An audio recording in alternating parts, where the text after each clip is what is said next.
स्वप्नातलं घर आणि नवीन सुरुवात. देवाच्या आशीर्वादाने आयुष्यातील खूप खास दिवस. Hi guys, welcome back to my channel. तर आजचा ब्लॉग खूप खास होणार आहे. थोडा लेट आहे, पण ट्रस्ट मी, हा व्हिडिओ तुमच्या वाट पाहण्यासारखा आहे. आज मी तुम्हाला आमच्या घरच्या वास्तुशांती पूजा फुल ब्लॉग दाखवणार आहे. तर चला सुरुवात करूया. सगळ्यात आधी तुम्हाला आमच्या घरचं एंट्रन्स दाखवते. इथे मी रांगोळी काढलेली आहे. खालूनपासून थेट 3ऱ्या मजल्यापर्यंत फुल वाईब तयार केलेली आहे. आणि हे बघा मेन हायलाईट, दारासमोर महादेव खूप प्रेमाने काढलेला होता आणि वेलकम बोर्ड गेस्टसाठी स्पेशल फील. घरात एंट्री केली की खूप डेकोरेशन एक नंबर झालेलं होतं. खरंच गाईज, घर एकदम फेस्टिवल मूडमध्ये दिसत होतं. आता तुम्हाला आमच्या डेकोरेशनचं फुल व्ह्यूज दाखवते.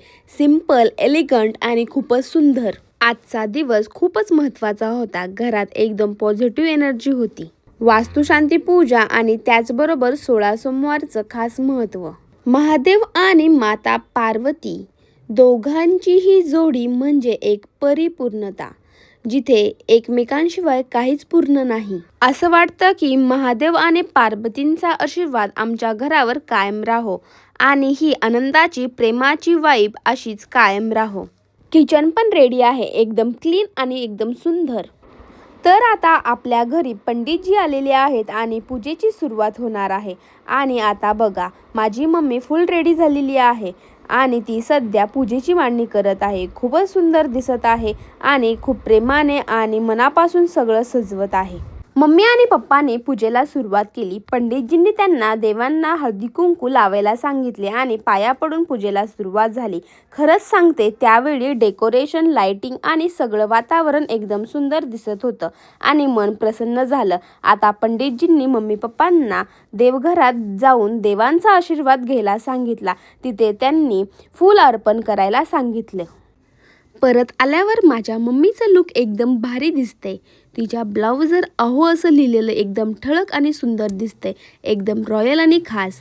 आता होमच्या ठिकाणी पाटावर कळस ठेवलेला आहे, त्या ठिकाणी ओटीचं सामान ठेवलेलं आहे. मम्मी आणि पप्पा हातात हात घेऊन मंत्र म्हणत पूजा करत आहे. खूप छान वाईब येत आहे. त्यानंतरून गणपती बाप्पाचा जलाभिषेक झाला आणि मग हळदी कुंकू दिवा लावून पूजा सुरू झाली. गणपती बाप्पांचा पवित्र अभिषेक करताना मन शांत आणि प्रसन्न झालं. बाप्पांच्या कृपेने घरात शांती, सुख आणि समृद्धी नांदो हीच प्रार्थना.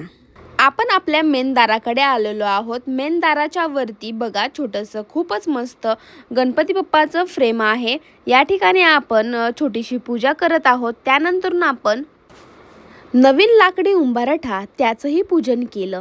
इथे कळस ठेवून नारळ, फुलं आणि आंब्याचे पाने लावून पूर्ण पूजा केली. माझ्या पप्पाने नारळ फोडला आणि ते आडवं फुटलं आणि आडवं फुटलेलं नारळ खूपच शुभ मानलं जातं ना. तर या क्षणी सगळ्यांची नजर आहे या स्पेशल मुमेंटवर. माझ्या मम्मीचं गृहप्रवेश होणार आहे आमच्या घरात. जाधव फॅमिली सगळी बाहेर थांबलेली आहे, कारण आधी मम्मी पप्पांचं शुभ प्रवेश होणार आहे. मम्मी डोक्यावरती कळस घेऊन तयार आहे आणि समोर तांदळाने भरलेल्या तांब्या ठेवलेल्या आहे. मम्मीने खूपच सुंदर लुक केलेलं होतं. मस्त अशी पोपटी रंगाची पैठणी साडी नेसलेली आहे. एकदम एलिगंट आणि ट्रेडिशनल लुक. ब्लाऊजवर खूपच सुंदर वर्क. स्पेशल म्हणजे खांद्यावर आहो असं डिझाईन आहे आणि नाकात नथ आहो असं डिझाईनची आहे.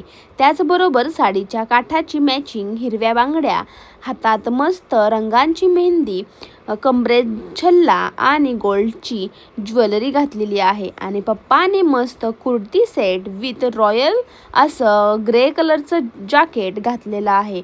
दोघंही खूप मस्त दिसत आहे. आणि मम्मीने तांदळाच्या भांड्याला हलकीशी लात मारून गृहप्रवेश केला आणि आम्ही सगळे वाद्य वाजवत घरात स्वागत केलं.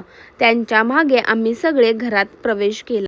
आमच्या सर्व फॅमिलींनी घरामध्ये प्रवेश केला. यामध्ये माझी मम्मी पप्पा, माझी बहीण, माझी आजी, माझी चुलत आजी, परत आंटी आणि माझा भाऊ, एवढ्या सर्वांनी घरामध्ये प्रवेश केला. पंडितजींनी सांगितलं की कलश घेऊन पूर्ण घरभर फिरायचं आहे. मग आम्ही बेडरूम, किचन, गॅलरी सगळीकडे कलश फिरवला. खालील पार्किंगमध्ये सुद्धा जाऊन पूर्ण जागा दाखवली. खूपच छान व्ह्यू होता. मम्मीचं लूक तर एकदम भारी दिसतंय आणि त्यानंतर मम्मी डोक्यावर कळश घेऊन घरभर फिरत आहे आणि त्यानंतर पप्पा हातामध्ये घरातले देवसुद्धा घेऊन सर्व जागा आम्ही देवांना दाखवत आहोत. चला तर मग आता आपण खाली पार्किंगमध्ये सुद्धा जाणार आहोत, देवांना पूर्ण जागा दाखवणार आहोत आणि हा व्ह्यू खूपच मस्त दिसत आहे. या ठिकाणी मम्मी पप्पा खाली जात आहेत आणि त्यांच्या मागे आम्ही सुद्धा येत आहोत. सर्वजण खाली आले आणि त्यानंतर आम्ही देवांना वगैरे सर्व जागा दाखवली आणि त्यानंतरून या ठिकाणी थोडेसे फोटो पण क्लिक केले. सर्व नातेवाईक सुद्धा आलेले आहेत, मामा मावशी आत्या काकू काकी आणि आंटी अंकल चुलते वगैरे सर्व आलेले आहेत. सर्वांनी मिळून वातावरण एकदम सुंदर केलेलं आहे. पण तर बघा हा आमचा एंट्रन्सचा लुक कसं दिसत आहे. या ठिकाणी आम्ही रांगोळी मस्त काढलेली आहे आणि आमचे पप्पा मम्मी किती भारी दिसत आहे. तर या ठिकाणी आपण होमकुंड तयार केलेला आहे आणि त्यानंतरून पूजाविधी सुरू केलेली आहे. पंडितजी म्हणताय ऐका जरा नीट, महाभारत कोणामुळे झालं तर द्रौपदीमुळे झालं आणि रामायण कोणामुळे झालं तर सीतेमुळे झालं. म्हणून घरात ऐकायचं म्हणजे बायकोचं, हाच खरं धर्म. आता पप्पा इकडे शांत बसलेत आणि मम्मी आतून स्माईल देते. बघा ना, पंडितजी पुढे म्हणतात घरात सुख हवं असेल तर 2 गोष्टी लक्षात ठेवा, एक म्हणजे देवाचं नाव आणि दुसरं म्हणजे बायकोचं ऐकणं. आता सगळे नातेवाईक हसत आहेत आणि पप्पाचा फेस पण बघण्यासारखा झालाय. आणि शेवटी पंडितजींची पंचलाईन अशी होती की लक्ष्मी घरात ठेवायची असेल तर तिचं ऐकावं लागेल, नाहीतर ती डायरेक्ट माहेरी जाते. पंडितजींनी आम्हाला सर्वांना एक कॉमेडी करून मस्त हसवलं आणि सर्वांचे फेस बघण्यासारखे झाले. या ठिकाणी आरती सुरू झाली आणि आमच्या किचनमध्ये स्वयंपाकाचा राडा तसा सुरू होता. आरती संपली आणि त्या क्षणी घरात एकदम शांत पण खूप सुंदर असं वाईब तयार झालं होतं. सगळे गेस्ट हॉलमध्ये उभा होते, प्रत्येकाच्या चेहऱ्यावर समाधान दिसत होतं. आमच्या आत्याने आमच्या घरामध्ये हाताचे ठसे उमटले. दारावरती, भिंतीवरती, पार्किंगपासून टेरेसपर्यंत ते फक्त रंगांचे ठसे नव्हते, ते आमच्या घरावरती उमटलेले आशीर्वाद होते कायमचे. त्यानंतर आम्ही सर्वांनी देवाला प्रार्थना केली आणि हातामध्ये फुलं घेऊन एकत्रपणे देवांच्या चरणी अर्पण केले. त्या क्षणी खरंच असं वाटलं की इतक्या लोकांचा शुभेच्छा एका घरात एकत्र आले आहे. सगळे देवांसमोर उभे आहेत, पण खरं सांगायचं तर आज देवच आमच्या घरात उभा आहे. आहेर देताना जो गोंधळ चालतो ना, हा कोणाचा, तो कुठे ठेवू, तो इतकाच मजेशीर आणि लक्षात राहणारा असतो. आणि खरंच ते गिफ्ट नंतर वापरू किंवा नाही, पण हा क्षण आणि ही माणसं कायम लक्षात राहतात. इतक्या सगळ्यांनी लोकांनी तितक्या प्रेमाने दिलेला आहेर यापेक्षा मोठं गिफ्ट काहीच नाही. आहेर वस्तूचा नसतो, नात्याचा असतो. आम्ही सर्वांनी घेतलेली फुलं मम्मी पप्पांच्या हातात देताना जणू सगळी प्रार्थना एकत्र झाल्यासारखं वाटलं.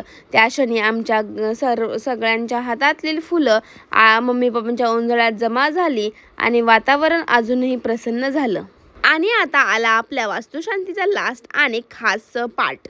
तर आता आपली मोठी आरती सुरू झाली आहे. सगळे देव एकत्र आणि सगळे लोक एकत्र आले आणि नंतर आरती घ्यायला सगळे एकामागून एक घेतच होते.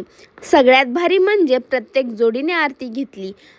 मम्मी पप्पा, मावशी काका, मामी मामा असे सगळे एकामागून एक आरती घेतच होते. खरं सांगते, हा सीन सिम्पल आहे पण खूप हेवी फील देतोय.